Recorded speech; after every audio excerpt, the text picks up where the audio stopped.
I knew that I wanted to do something involving art from probably 5 or 6 on. You couldn't drag a pencil out of my hand, so as much as I fantasized about being an archaeologist or a paleontologist, it just wasn't really in the cards. I couldn't stop drawing. So it was a continuous stream from young childhood on. I actually went to the Art Students League in Manhattan when I was about 12 or 13, back in kinder, gentler times when you could send a 12 or 13-year-old on his own on the Long Island Railroad into New York and have them do life classes at the Art Students League, which was kind of a new thing for me. After that, I had a fairly typical junior high, high school life. I graduated a year early so that I could kind of get a start early on in art. I was very single-minded and focused on getting into Cooper Union, which was a school that my mom had gone to many years earlier. And so without applying to any other school, I just kind of said, that's the one.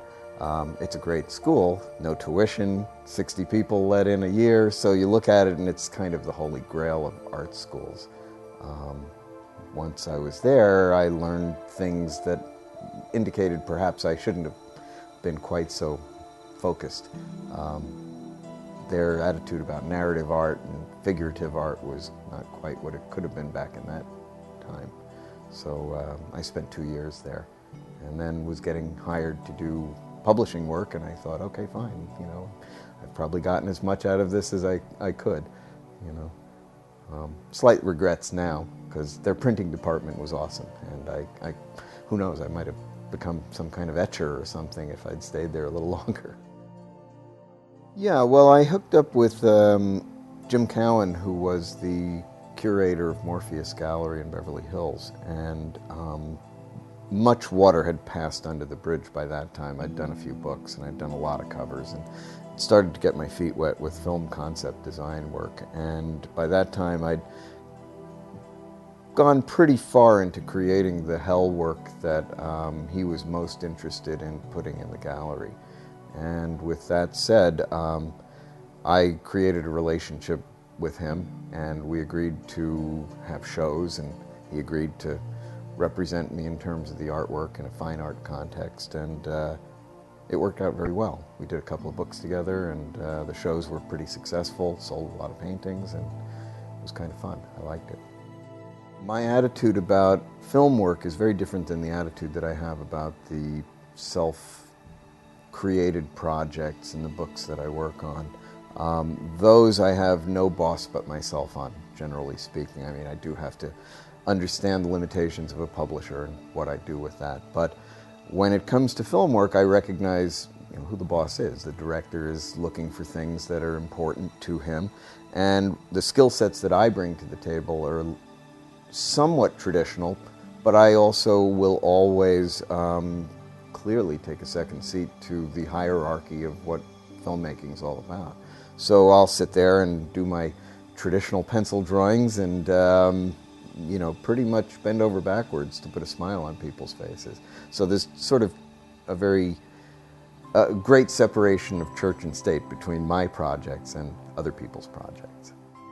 In terms of Alien Planet, the process was very circuitous, and there were many people in the hierarchy of both the Discovery Channel and the production company that I was working with that had their own ideas about things. Again, I have a certain fallback position in my head, which is if I create a book and it's got a lot of artwork, or if I write a novel, nobody can change that. It's there. It goes on the shelf. People enjoy it for what it is. Once it is appropriated by a studio or a production company or a TV channel, I recognize that it's never going to stay the same. It just can't possibly stay the same. And I think that's the same attitude that a lot of screenwriters have. They know that when their screenplay gets bought, the director is going to make it his. Any other attitude than that, to me, is a rather impractical and unrealistic attitude. So as much as I recognize that, I don't want to say that I didn't fight for the things that I really wanted to see in that show and see differently. I did, and there were many long, not contentious, but long discussions about how we could make the show be exactly what we wanted it to be. Unfortunately, Discovery Channel was in a shake-up mode at that time, and so there were some decisions that were made that I think, from my standpoint as the creator of the property, may not have gone in quite the direction I might have liked them to. That is my goal. God's Demon is currently in the hands of people that I trust and think know what they're doing, and I think for me that would be conceivably the greatest realization of what I've done so far. I've spent probably 18 years putting together all of the Hell work, both paintings, drawings, and finally the novel. I'd have to say that pulling that all together in a final form that would be a movie would be just about, the best thing I could think of right now. So I hope so. No artist is an island. You can't possibly exist without being influenced. It's the way you process those influences. For me, I have a tendency to be sort of fiercely independent when it comes to what I want people to see of mine. So the influences are there, but I hope they're transparent enough that they're not taking center stage in terms of what people see. If they look at my Hell paintings, I don't want them to see the large love that I have for Orientalist artwork. I want somebody to maybe put together in their head the fact that there's some similarity, some correlation. But if anybody ever came up to me and said, oh, you know what, that looks like a Ludwig Deutsch Orientalist painting that I saw of a guard standing by a door, I'd say, oh, you know what, then I failed. I didn't do what I was supposed to do. I was supposed to be me, not Ludwig Deutsch in Hell. So those kind of influences are there. They're influences more on a technical level than they are on a subject matter level. They're influences about how composition is created, how paint is applied, how color is used, things like that, but nothing concrete. At least I hope not. Absolutely. I have a few different IPs that I kick around quite a bit, and I think a lot of them... I personally am a RTS guy and an RPG guy, but the ones that I lean towards they have a tendency to be more historical and that sort of thing. But with that said, the projects that I have in my back pocket are more fantasy related.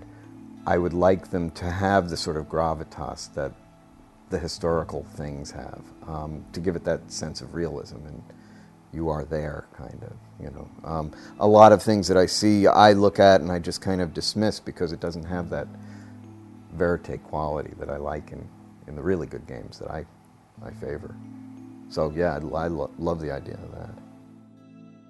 Well, on a practical level, make sure you know how to draw, because to me, drawing is the beginning of everything. All techniques spring from that. Be persistent, be flexible, understand your market and your clients. If you're doing it for yourself, then love that, but if you're doing it for somebody else and they're handing you a check at the end of it, make sure that you hit all the marks that they're looking for, or do your best to do that.